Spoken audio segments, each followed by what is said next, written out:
నమస్తే, నేను మీ సతీష్. ఆంధ్రప్రదేశ్లో రాజకీయాలు ఆసక్తికరంగా మారుతూ ఉన్నాయి. ఒకవైపున అభివృద్ధి, సంక్షేమం, రాష్ట్రానికి పెట్టుబడులు తేవటం, యువతకు ఉద్యోగ ఉపాధి అవకాశాలు కల్పించడమే లక్ష్యంగా కూటమి ప్రభుత్వం పరిపాలన చేస్తూ ఉంది. ఇంకోవైపున ప్రభుత్వం చేస్తున్నటువంటి ప్రతి అంశంలో కూడా డొల్లతనమే కనిపిస్తూ ఉంది అంటూ కూడా అధికారం కోల్పోయినటువంటి వైఎస్ఆర్ కాంగ్రెస్ పార్టీ నిత్యం ఆరోపణలు గుప్పిస్తూ ఉంది. మరి ఈ క్రమంలో అసలు కూటమి చేస్తున్నటువంటి పరిపాలనలో జరుగుతున్నటువంటి అభివృద్ధి కానీ, సంక్షేమం కానీ, అందులో వాస్తవాలు ఎంత, లేదంటే కనుక వైసీపీ చేస్తున్నటువంటి ఆరోపణల్ని ఏ విధంగా మరి కూటమి పార్టీ నాయకులు, ముఖ్యంగా కూటమిలో అతిపెద్ద పార్టీ అయినటువంటి తెలుగుదేశం పార్టీ మరి దాన్ని ఎలా కౌంటర్ చేస్తుంది అనేటువంటి అంశం మనతో విశ్లేషించేందుకు Telugu Desam party state secretary Kimidi రామలిక్ నాయుడు గారు ఉన్నారు. సార్ నమస్తే. నమస్కారం సార్. ముఖ్యంగా ఇవాళకి మీరు అధికారంలోకి వచ్చి 18 నెలలు దాటుతూ ఉంది. కానీ ఇవాళకి కూడా మీ మీదే దాడి జరుగుతూ ఉంది, ఎదురు దాడి అటు వైసీపీ నుంచి. దానికి కౌంటర్ చేయడంలో కూడా తెలుగుదేశం పార్టీ ఎందుకు ఆ స్థాయి వరకు వెళ్ళలేకపోతున్నారు? లేదంటే కనుక ఏ అంశంలో చూసుకున్నా, అటు మెడికల్ కాలేజీల అంశం కావచ్చు, లేదంటే కనుక సంక్షేమ పథకాలు సూపర్ 6 కావచ్చు, లేదంటే కనుక పెట్టుబడులకు సంబంధించినటువంటి అంశాలు, పరిశ్రమలు వస్తూ ఉన్నాయి, ఏదైతే కనుక టీసీఎస్ కావచ్చు, గూగుల్, కాగ్నిజెంట్, ఇలాంటివన్నీ తీసుకొస్తూ ఉన్నారు. కానీ వాటిలో కూడా అవినీతి జరుగుతోంది, అవినీతి చేస్తూ ఉన్నారు అంటూ మీ మీద వైసీపీ చేస్తున్నటువంటి దాన్ని మీరు ఎందుకు కౌంటర్ చేయలేకపోతున్నారు? ఆ దాడిని ఎలా చూస్తారు? వైసీపీ పార్టీ అనేది అబద్ధాల పుట్ట. అది ఈ రోజుకి కూడా, అది స్థాపించిన క్షణం నుంచి ఈ రోజు దాకా కూడా వైసీపీ నాయకులు కానీ, జగన్మోహన్ రెడ్డి కానీ ఎప్పుడు అబద్ధాలు మాట్లాడడం వాళ్ళ విధానం. తెలుగుదేశం పార్టీ విధానం అంతా కూడా రాష్ట్ర అభివృద్ధి, రాష్ట్ర సంక్షేమం, ప్రజా సంక్షేమం, ప్రజా అభివృద్ధి అని. వాళ్ళు ఏంటంటే వాపను చూసి బలుపు అనుకోవడం వాళ్ళ పద్ధతి. మాదేంటి అని అంటే అభివృద్ధే చిహ్నంగా అభివృద్ధిని ముందుకు తీసుకెళ్ళాలి, రాష్ట్రం మొత్తం అభివృద్ధి చెందాలి, ప్రజలు బాగుండాలి, ప్రజల యొక్క అభివృద్ధి కోసమే మా నిరీక్షణ, మా ఆలోచన ఉంటుంది తప్ప ఇలా దాడులు, ప్రతిదాడులు, ఒక కంపెనీ వస్తుంది అంటే రివర్స్ టెండరింగ్లు అని చెప్పడం తెలుగుదేశం పార్టీది కాదు, కూటమి ప్రభుత్వం కాదు. ఇది మంచి ప్రభుత్వం. మేము ఏవైతే చెప్పామో సూపర్ 6 కార్యక్రమాలన్నింటినీ సూపర్ హిట్ చేసి ముందుకు తీసుకెళ్తున్నాం. ఒక పక్క అభివృద్ధి, మరో పక్క సంక్షేమం, రెండు ఈ రాష్ట్రంలో జోడు గుర్రాల్లో పరిగెడతాయన్నాం. పరిగెట్టి చూపిస్తున్న నాయకత్వం నారా చంద్రబాబు నాయుడు గారిది, కూటమి ప్రభుత్వం అందండి. అంటే ఇక్కడ ప్రధానంగా మీరు ఎన్నికల్లో ఇచ్చినటువంటి హామీలు యువతని టార్గెట్ చేశారు. యువతకి 5 ఏళ్లలో 20 లక్షల ఉద్యోగాలు కల్పన చేస్తాము అని చెప్పేసి హామీ ఇచ్చారు. అది నమ్మి యువత మీ వెంట వచ్చారు. దానికే మీరు 164 స్థానాల్లో వచ్చింది కూడా అందులో యువత పాత్ర మేజర్గా ఉందని చెప్పాలి. అయితే ఈ రోజున యువతకి ఉద్యోగ అవకాశాలు కల్పించడానికి పరిశ్రమలు తెస్తున్నాం అని చెప్పి పరిశ్రమల్ని మీరు చూపించి, బూచిగా చూపించి, లేదంటే పరిశ్రమల్ని వీటిగా చూపించి మీరు దాని మాటున అవినీతి చేస్తూ ఉన్నారు, కుంభకోణాలు చేస్తూ ఉన్నారు అన్నది వైసీపీ ఆరోపణ. ఏం చెప్తారు? ఏ కుంభకోణం చేశామో నిరూపించమని చెప్పి నారా లోకేష్ గారు చెప్పారు కదండి. నారా లోకేష్ గారు ఐటీ శాఖ మంత్రిగా ఉన్నారు. ఈ 99 పైసల ఏదైతే 99 పైసా పాలసీ మోడల్ ఉందో దాని మీద వీళ్ళందరూ కూడా విరుచుకుబడి రకరకాలుగా మాట్లాడారు. ఈరోజు వాళ్ళందరికీ ఆ రోజే సూటి ప్రశ్న వేశారు మా నాయకుడు నారా లోకేష్ గారు. ఇప్పుడు నేను కూడా అడుగుతున్నాను, తప్పేముంది? ఎక్కడ తప్పు జరిగిందో పోనీ చెప్పండి. మీరు మాట్లాడే విధానాల్లో, మీరు అధికారంలో ఉన్నప్పుడు మీరు ఒక్క కంపెనీ, ₹1 పెట్టుబడి రాష్ట్రానికి తేగలిగారా? లేదే. 2 విద్యాశాఖ మంత్రులుగా పనిచేశారు, సత్యబాబు గారు పనిచేశారు, సురేష్ గారు పనిచేశారు. మీరు ఒక్క మెగా డిఎస్సి పెట్టగలిగారా? మామూలు డిఎస్సి పెట్టగలిగారా? కొత్త టీచర్ ఒక్కరికి ఉద్యోగం ఇవ్వగలిగారా? మీరు చేయలేనివి మేము చేసి చూపిస్తుంటే మా మీద దాడులు చేస్తున్నారు. వాళ్ళు దాడులు పట్టించుకోవాల్సిన విధానం ఎప్పుడు కూడా తెలుగుదేశం పార్టీది కాదండి. మా పని మేము చేసుకుపోవడం, ప్రజలకు ఏదైతే మాట ఇచ్చామో దాన్ని నిలబెట్టుకోవడం. ఈరోజు మెగా డిఎస్సితో 16,000 ఉద్యోగాలు వచ్చాయి. అది తప్పని చెప్తారా? సత్యబాబు గారు చెప్తారా? జగన్మోహన్ రెడ్డి గారు చెప్తారా? లేదు అని అంటే ఈరోజు ఈ రాష్ట్రానికి కాగ్నిజెంట్ అనేది చిన్న కంపెనీ కాదు కదా, ఇట్స్ అన్ ఎంఎన్సీని ఈ రాష్ట్రానికి తీసుకురావడం తప్ప?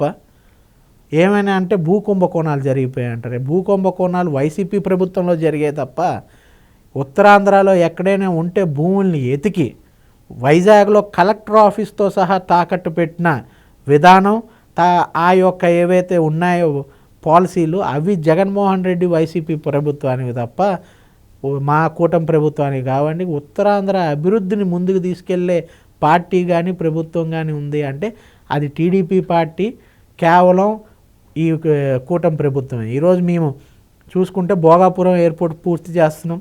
వాళ్ళ 5 సంవత్సరాల్లో ఎందుకు పూర్తి చేయలేకపోయారు? దాని మీద మాట్లాడమనండి. అంతే తప్ప భయపెట్టడం, ఎవడైనా వస్తే రఫా ఎవడైనా వస్తే అరెస్టులు చేస్తాం, మాకు తెలీదు అరెస్టులు చేయడం, మేము చేయలేమా?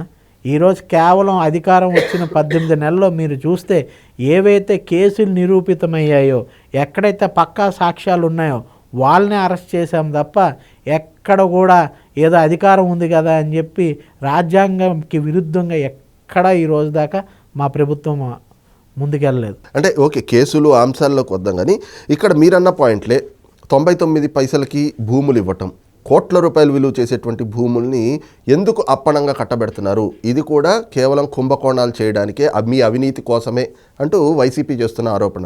ఆ 99 పాలసీ డాక్యుమెంట్ మరి చదువుకోవడం రాకపోతే జగన్మోహన్ రెడ్డి గారు ఏదో డిగ్రీయో లండనో అని చెప్పారు కదా, మరి ఆయనకి మరి చదువుకోవడం రావాలా? చదువుకుంటే దాంట్లో క్లియర్గా పొందుపరిచి ఉంచారు. 99 పైసాకి భూములు ఎందుకు కేటాయిస్తున్నారు?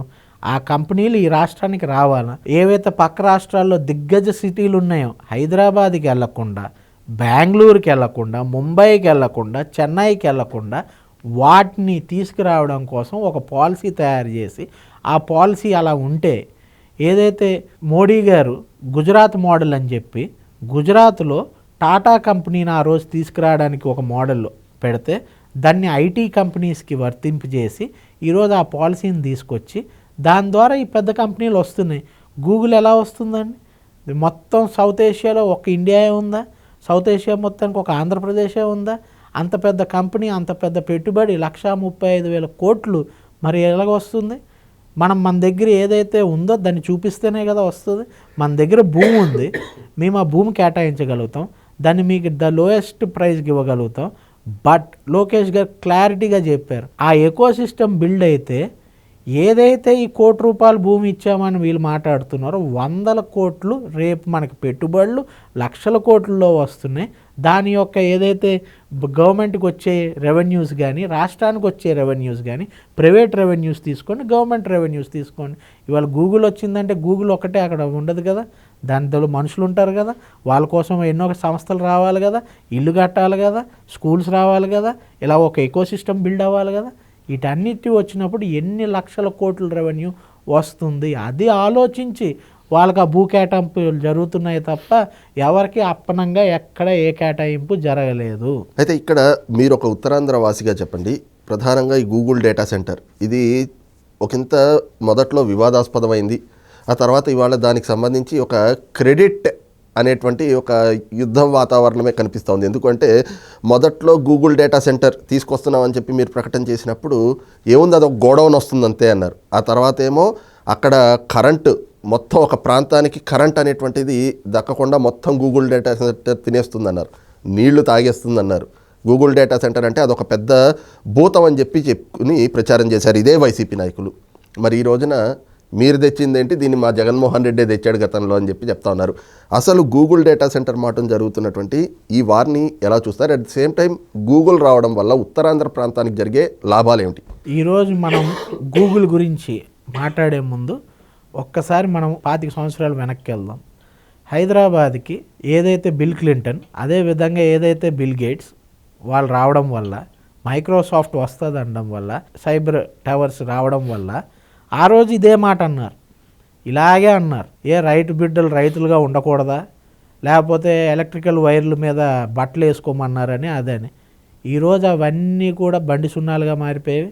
ఈరోజు ఈ రాష్ట్రం యొక్క అభివృద్ధి, తెలంగాణ అభివృద్ధికి మూలం ఏదైతే పునాదులు పడ్డాయో వాటన్నిటికీ ఆ రోజు ఆ సైబర్ టవర్సే కదండి.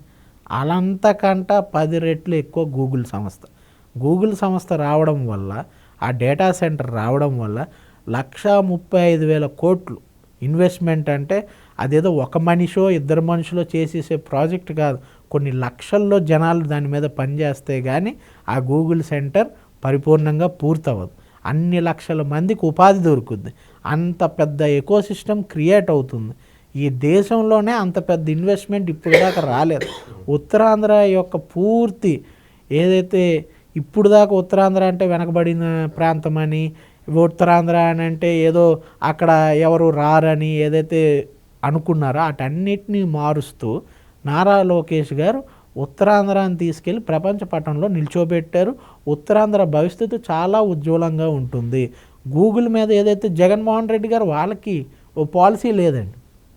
వాళ్ళ పాలసీ ఏముంటుందంటే ఎలక్షన్కి ముందు 100 రోజుల్లో సిపిఎస్, ఎలక్షన్ అయిపోయిన తర్వాత 2000 రోజులైనా కూడా సిపిఎస్ రాదు. అది వాళ్ళ పాలసీ. వాళ్ళ నిబంధత ఏంటంటే పేద వృద్ధుడికి 3000 రూపాయలు పెన్షన్ ఇస్తానని చెప్పి ఇవ్వలేక చేతకాక దిగిపోయింది వాళ్ళ పాలసీ. అయితే 4000 రూపాయలు ఇస్తామని చెప్పి ఇస్తూ 20 లక్షల ఉద్యోగాలు ఇస్తామనడానికి కట్టుబడి ఉండి ఈరోజు మెగా డిఎస్సి పెడుతూ కానిస్టేబుల్ రిక్రూట్మెంట్స్ పెడుతూ అలాగే ఇన్ని లక్షల కోట్లకు సంబంధించిన కంపెనీస్ని తెస్తూ ముందుకు తీసుకెళ్తుంది మా పాలసీ. వాళ్ళు విమర్శలు చేస్తారు కానీ విమర్శలకి భయపడడం కానీ విమర్శల గురించి ఆలోచించే వ్యక్తిత్వాలు కానీ ఇది మా పార్టీకి కానీ మా నాయకుడికి ఎప్పుడూ లేవు. ఎప్పుడు రాష్ట్ర అభివృద్ధినే ముందు పెట్టుకొని వెళ్ళే మనస్తత్వం చంద్రబాబు నాయుడు గారిది, నారా లోకేష్ గారిది. అదే పాలసీగా మేము వెళ్తున్నాం తప్ప వాళ్ళ మీద దాడి చేసినందుకు మాకేమీ రాదు. మేము ఏదైతే అనుకున్నామో దాన్ని పరిపూర్ణంగా పూర్తి చేస్తే దానివల్ల ప్రజలు బాగుంటారు, రాష్ట్రం బాగుంటుంది అనేది మా పాలసీ. మేము ఆ విధానంతోనే ముందుకెళ్తాం. ఈ రోజున కూటమి ప్రభుత్వం పేదవాళ్ల పట్ల ఒక నిరంకుశంగా వ్యవహరిస్తూ ఉంది. పేదవాడికి అందేటువంటి వైద్యాన్ని పేదవాడికి దూరం చేస్తుంది. పేద విద్యార్థులకు అందాల్సినటువంటి హక్కుగా అందాల్సిన వైద్య విద్యని వాళ్ళకి దూరం చేస్తూ ఉంది ఈ P3 విధానంతో. దీన్ని ప్రైవేట్ వ్యక్తులకు కట్టబెడతా ఉన్నారు మెడికల్ కాలేజీల్ని అంటూ వాళ్ళు చేస్తున్న ప్రచారం, ఆ ఆరోపణల్ని ఏం చెప్తారు? సతీష్ గారు, మీకు తెలుసు గడిచిన 5 సంవత్సరాల్లో మెడికల్ కాలేజెస్లో ఏదైతే న్యాయబద్ధంగా మెడికల్ సీట్స్ని పేద ప్రజలకి ఫ్రీగా ఇవ్వాలో దాన్ని 42%కి తగ్గించిన ఘనత, ఆ జియో ఇచ్చిన ఘనత ఎవరిదండి? జగన్మోహన్ రెడ్డిదా కాదా? జగన్మోహన్ రెడ్డే కదా ప్రైవేట్ పబ్లిక్ అంటే గవర్నమెంట్ కాలేజీలని ప్రైవేట్ చేస్తూ ముందుకు పోయే విధానం తీసుకున్న వ్యక్తి జగన్మోహన్ రెడ్డి. దానికి ఈవెన్ ఒక కార్పొరేషన్ పెట్టి ఆ కార్పొరేషన్లోన ఏవైతే ఈ మెడికల్ సీట్స్ కోసం డొనేషన్స్ ఇచ్చి డొనేషన్ సీట్స్ మీద మళ్ళీ దాని డెవలప్మెంట్ అని చెప్పి కార్పొరేషన్ కూడా పెట్టిన వ్యక్తి జగన్మోహన్ రెడ్డా కాదా? దాని మీద సమాధానం చెప్పమనండి జగన్మోహన్ రెడ్డి గారినో, బొత్స సత్యబాబు గారినో, లేకపోతే అంబటి రాంబాబు గారినో దాని మీద మాట్లాడమనండి. జీవోలు వాళ్ళు తెచ్చారు, కాలేజీలు ప్రైవేటీకరణకు వాళ్ళు వెళ్ళారు. మేము అది కాదే. మేము ఏమంటున్నాం? పీపీపీ మోడల్లోనే కేవలం మేనేజ్మెంట్ ఒకటే ప్రైవేట్ తప్ప మొత్తం సీట్లు కానీ హాస్పిటల్ కానీ అన్ని గవర్నమెంట్ ఇదే. వాళ్ళకి భూముల మీద హక్కు ఉండదు, దేని మీద హక్కు ఉండదు. వాళ్ళంతా కూడా కేవలం ఒక మంచి ఇన్ఫ్రాస్ట్రక్చర్ ప్రొవైడ్ చేస్తారు, మంచి వైద్యాన్ని మంచి డాక్టర్స్ని పెట్టి చేయించగలుగుతారని చెప్పి మన ఆ విధానం తీసుకోవడం జరిగింది. కానీ ఆ విధానంలో ఇవాళ ఏదైతే సేవలు గవర్నమెంట్ హాస్పిటల్స్ అందిస్తున్నాయో అప్పుడు కూడా అవే గవర్నమెంట్ హాస్పిటల్స్ అవే సేవల్ని అదే విధంగా ఇంకా మెరుగుగా అందించే అవకాశం, పేద ప్రజలకు మెరుగైన వైద్యం అందించే అవకాశం అదే గవర్నమెంట్ హాస్పిటల్స్ ద్వారా జరుగుతుంది తప్ప అక్కడ ఏ ప్రైవేట్ హాస్పిటల్స్ రావు అని చెప్పి ఇంత క్లియర్ కట్గా చంద్రబాబు నాయుడు గారు చెప్తున్నా ఇంకా మరి ఈ గొప్ప ఎంబీఏ డాక్టరో లేకపోతే డాక్టర్ ఎంబీఏ అయిన జగన్మోహన్ రెడ్డి గారికి అర్థం కాకపోతే మనం ఏం చేయలేం. ఇంకో పక్కన చూస్తే ఈ ప్రశ్నిస్తున్నందుకు ప్రశ్నించేటువంటి గొంతుకల్ని మీరు అణిచివేయడానికి కక్ష సాధింపు చర్యలకు పాల్పడుతూ ఉన్నారు. రెడ్ బుక్ రాజ్యాంగాన్ని రాష్ట్రంలో నడుపుతూ ఉన్నారు. అందులో భాగంగానే ఈ రోజున ఎవ్వరు మిమ్మల్ని ప్రశ్నిస్తూ ఉన్నా, మీ ప్రభుత్వాన్ని ప్రశ్నించిన వాళ్ళ మీద తప్పుడు కేసులు పెట్టి అక్రమ అరెస్టులు చేస్తూ ఉన్నారు అని జగన్మోహన్ రెడ్డి నిత్యం తమ పార్టీ నాయకులు అరెస్టులు అయిన సందర్భాల్లో ఆయన పర్యటనలో ఆయన చెప్తా ఉన్నారు. మరి దీని మీద ఏం చెప్తారు? ఈరోజు ఎక్కడ కూడా అన్యాయంగా ఎవరిని అరెస్ట్ చేయలేదు. పోనీ మనం తీసుకుంటే 1-2 పేర్లు అనుకుందాం. పోసాని కృష్ణమురళి గారు ఉన్నారు. ఆయన సోషల్ మీడియాలో ఆయన పెట్టిన వీడియోస్ ఏవైతే ఉన్నాయో, ఏదైతే భాష ఆయన ఉపయోగించారో అది అందరము చూసాం. అవి నిరూపితమయ్యాయి. ఆ వీడియోస్ కళ్ళకు కనబడుతున్నాయి, చెవులకు వినబడుతున్నాయి. ఆయన మీద యాక్షన్ తీసుకోవడం జరిగింది.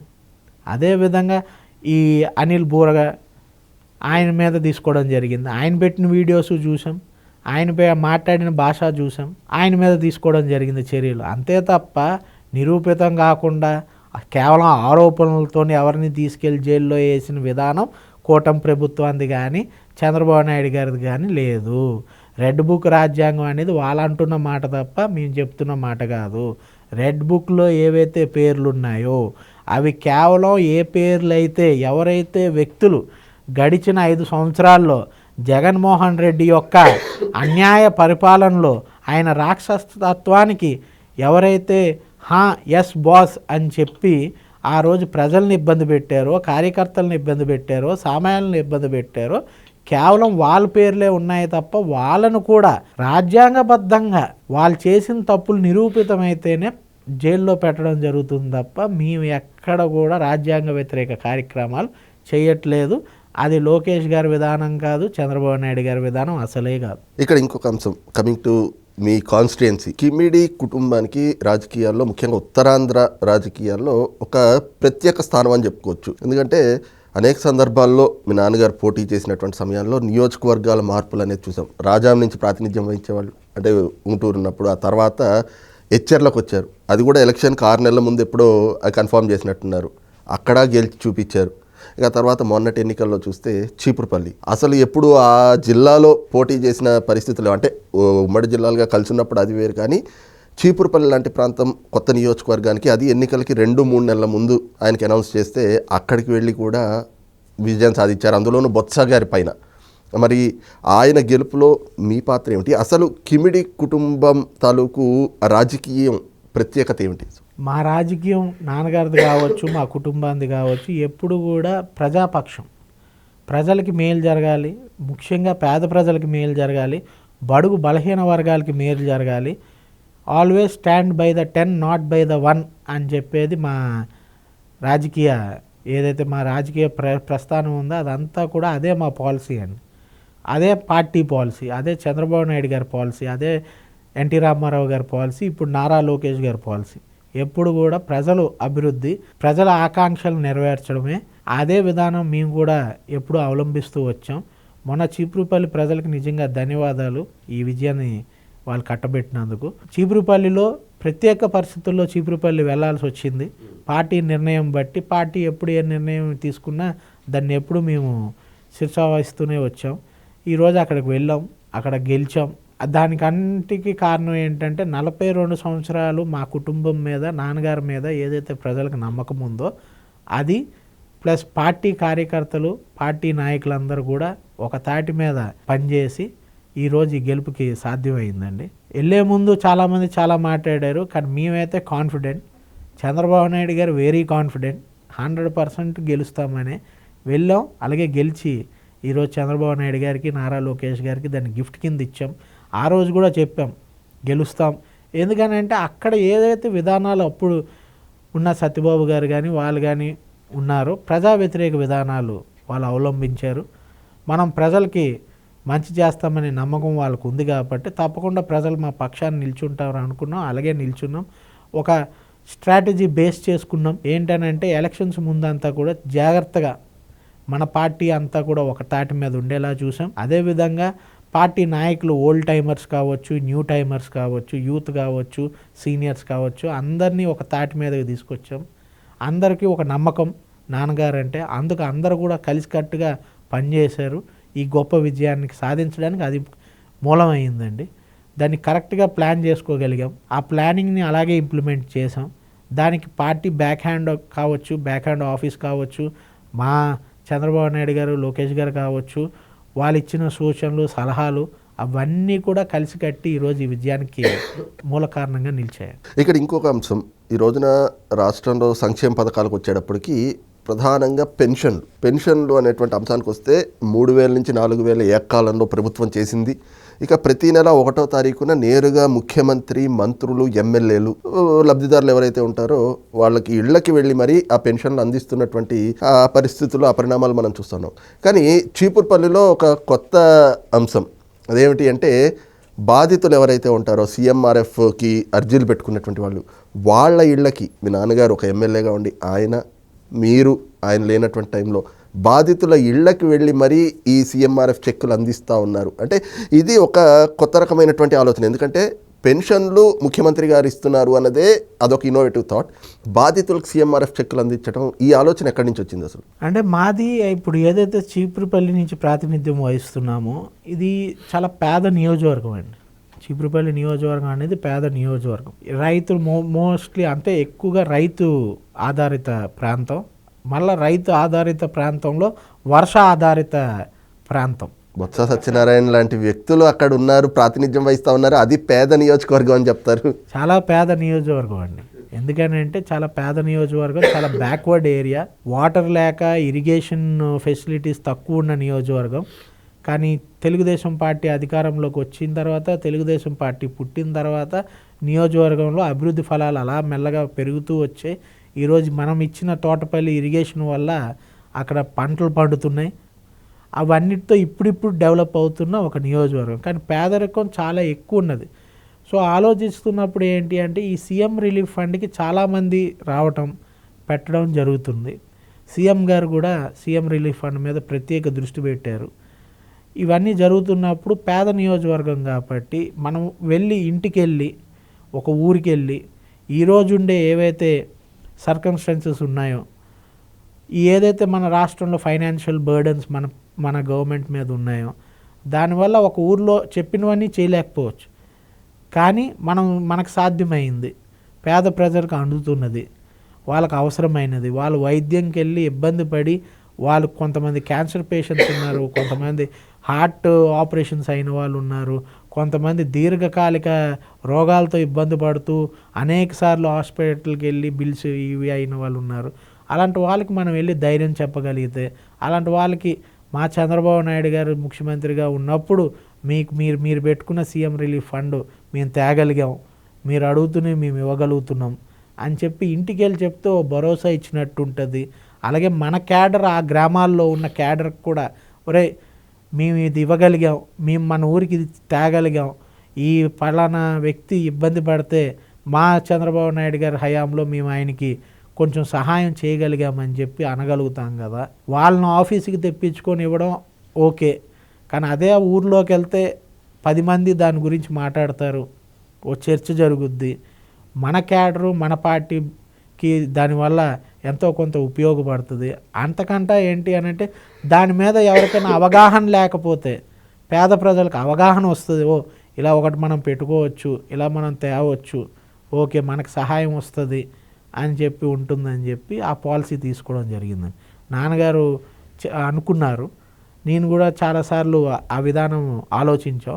తర్వాత దాన్ని ఇంప్లిమెంట్ చేయడం కోసం ఒక టీం పెట్టుకొని కరెక్ట్గా వచ్చేదంతా స్క్రూటినైజ్ చేసుకొని ఎగ్జాక్ట్గా ఏవైతే కరెక్ట్ పేదవాళ్ళు ఉన్నారో వాళ్ళకే అందేటట్టు చూస్తూ ఆ వచ్చేవన్నీ కూడా స్క్రూటినీ చేసుకుంటూ పైకి పంపించడం జరుగుతుంది.